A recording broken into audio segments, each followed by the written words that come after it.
packaging for the Transformers Bumblebee movie of Bumblebee, and it's part of the Studio Series number 18, as you can see in the card art here. To the side of the card art, this is the back. Big screen inspired scale, detail, and backdrop.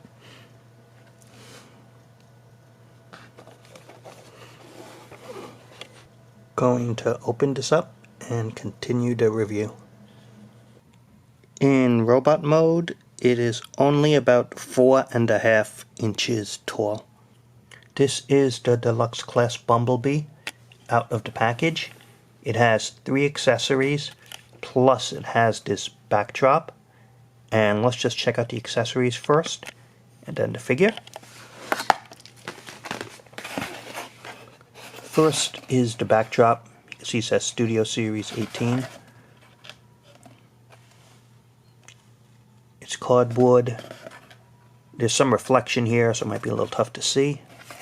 It has the Transformers Bumblebee logo there, and the Autobot symbol.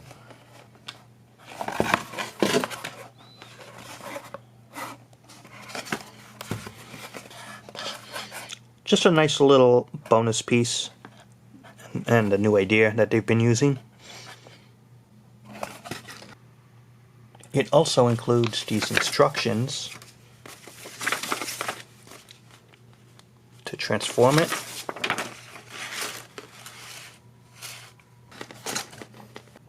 Then there's these 3 accessories also that Bumblebee has. It has this blade that you could attach. Well, let's just see how it looks here.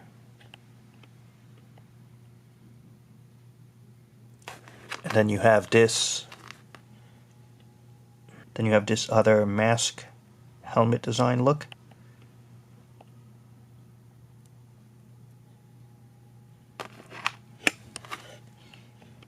And this blaster.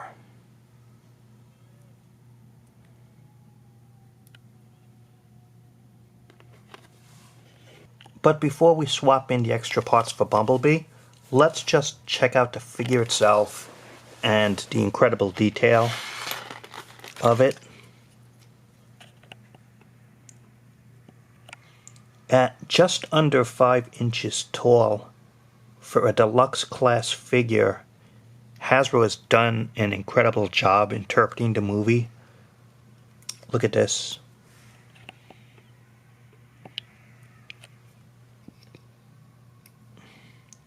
Has the movie face design. It's very small to see, but it has an Autobot logo right in the forehead area. Check this detailing out.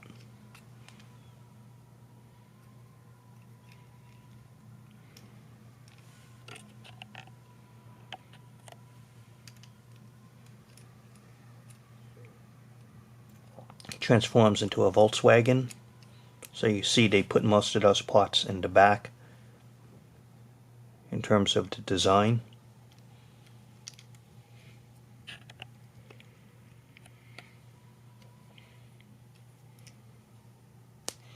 But this is highly detailed, and it takes 22 steps to transform it, which is quite a lot.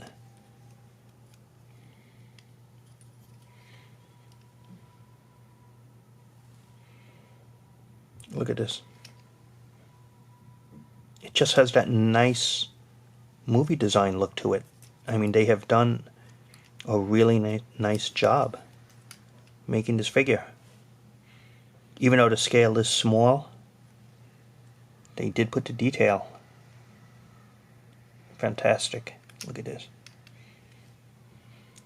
Especially the whole upper body, the whole upper torso design. Very accurate to the movie from the trailers that were shown. A lot of these parts move very easily though, so in terms of, like, you could get it out of place in terms of the proper look. So it moves, the parts move very easy, and you could get it out of whack very quickly.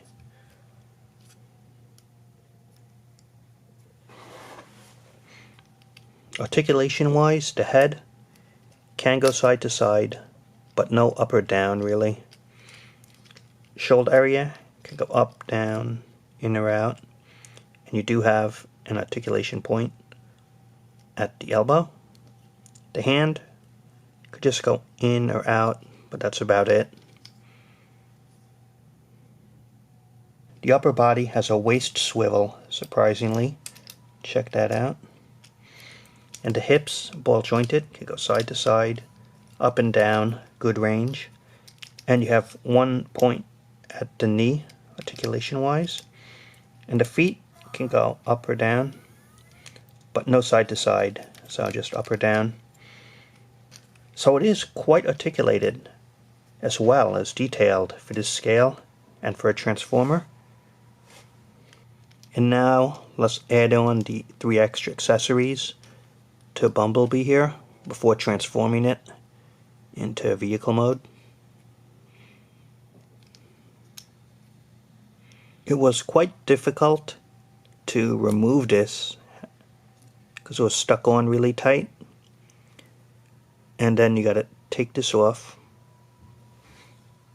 And then you attach this here. Then you can attach it back here. And there we go. Look at that. Ready for combat, Bumblebee. I like that mask, that drop down helmeted design look it's supposed to have. Really looks nice. I just question why they had to swap it out rather than just give you a complete head to just swap in. Would have been just so much easier to do than to have to pop half the face out and then swap it in. This is the regular face here, and it says you could attach it here on the tab, like here you could attach it on the side. I just think it would look kind of weird to have his extra face mask just hanging out on the side, so I would just put it away. Bumblebee's blade here is just easy to attach to either forearm. Just put it here. So check that out.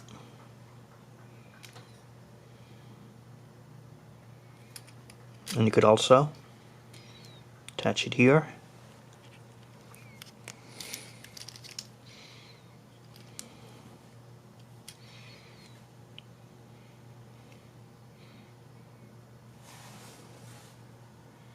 And his blaster, you're supposed to remove the arm and then attach it here.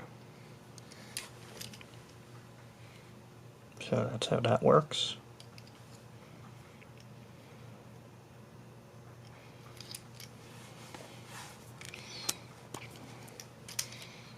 You could hold all 3 accessories here. You got his blade, his blaster, and his face mask. And as far as this goes, you cannot take this part out. Only the right arm for the blaster, not the left. But either forearm could hold the blade weapon.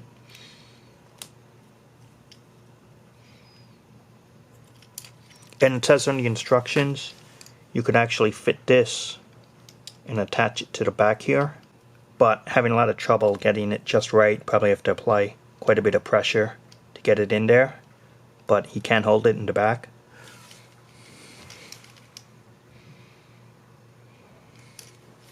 And also a nice little bonus is, you see this blaster? It has an attachment at the forearm. You could even add the blade to it as well, so you could put both on one arm. Here it is, Bumblebee, transformed. It is about 4 inches wide and about 2 inches side to side there. Check this out. Has plastic wheels, and the wheels do roll. Might be tough to see, but there is a Volkswagen logo here on the top. It isn't officially licensed by Volkswagen because they had to get approval, But I guess the best feature is,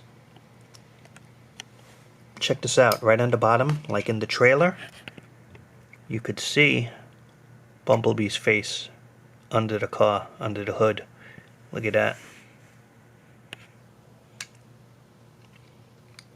Transforming it is quite complicated at 22 steps because you have to lock in all the pieces just right to set it up in vehicle mode.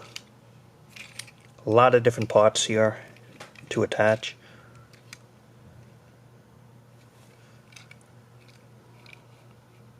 Nice that they used a clear plastic for the glass.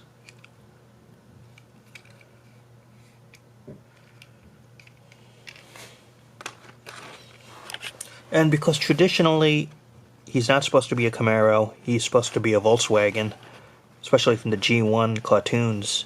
And so this is that classic Bumblebee look that the character always should have had, and not like the Michael Bay stuff that he changed quite a bit around in the Transformers history and designs for the characters. This is nicely done. I think the robot mode is better, because if you could only display one, I'd display the robot mode. But this is nicely done for a vehicle mode, and they did a heck of a job, Hasbro.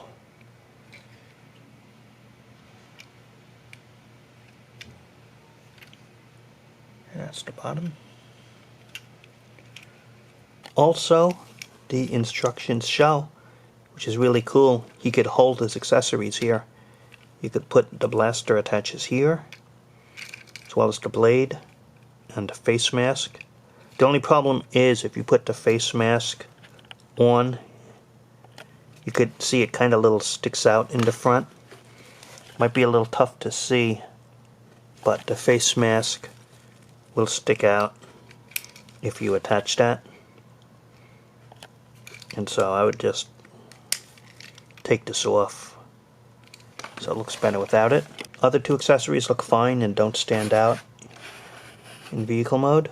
And so that's Bumblebee, and I'm going to transform this and give my final thoughts about this action figure in a moment. Final thoughts about this Deluxe Class Bumblebee that's based on the Bumblebee spin-off movie. And simply put, this Bumblebee is awesome. It is fantastic. It's based on the movie. It is so well detailed. It has all the accessories you saw in the trailer, the blaster, the blade, the face mask for battle mode, and it even has a backdrop, which I put in the back there. It looks awesome. It's really nicely done. And for the scale range, it's incredible. The only two things that should be noted is at just under 5 inches, this mold is so well done that I would have preferred a leader class. Like if they could scale this up to make it like 10 inches or 12 inches, would be awesome if they can make it bigger, make it a leader class, but use this mold because it is so nicely done. And so it's a bit small. It would be awesome if they had made a bigger version of it. And it is pretty tough to transform. It says 22 steps to change it back and forth. And it is pretty complicated. And it might be tough for children. I think this is more for adults or teens to transform this, but not children, because you have a lot of small parts that could be lost easily. So there's that to consider. But especially for teens or for older adults, I mean, fantastic. Looks nicely done. Both modes look fantastic. But of course, I think just if you're going to display it, might as well display it in robot mode rather than vehicle mode if you can only choose one. And with the backdrop, there's some extra nice detailing that they've done and have the accessories. It's a fantastic Bumblebee and based on the movie version. And so total winner of a figure, highly recommend it. And so that's the review, and thanks for watching.